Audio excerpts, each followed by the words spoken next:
No, no, no. The question is, are we going to wear the mask or not? That's a big question. And yesterday, if you would have asked me that question, I will tell you that WHO mentioned that asymptomatic patients have absolutely very rare risk of passing this infection to other people. Countries who are doing very detailed contact tracing, they're following asymptomatic cases, they're following contacts, and they're not finding secondary transmission onward. It's very rare. It's very important. It's a breaking news that if you are not symptomatic and you don't have any symptoms of fever, chills, shortness of breath, or any of those symptoms we've spoken about, the risk of passing it on to other people and being contagious is very rare.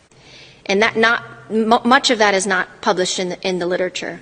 From the papers that are published, there's one that came out from Singapore looking at a long-term care facility. There are some household transmission studies where you follow individuals over time and you look at the proportion of those that transmit onwards.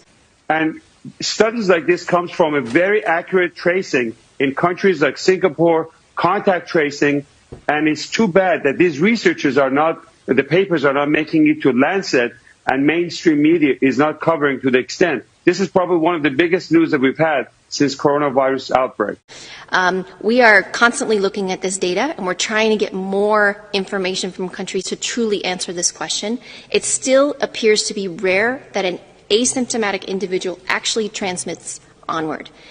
What we really want to be focused on is following the symptomatic cases. I didn't quite get that. Can I hear that one more time? I'm serious. I could not tell what you just said.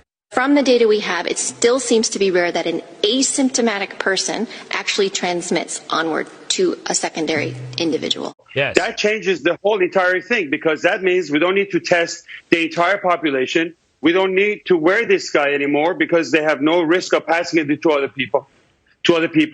We can reopen up our economy, our country, and that's a game changer. Within 24 hours, Maria Van Kerkhove decided, who's the leading COVID-19 technical person in WHO, decided to basically come back and withdrew the whole thing.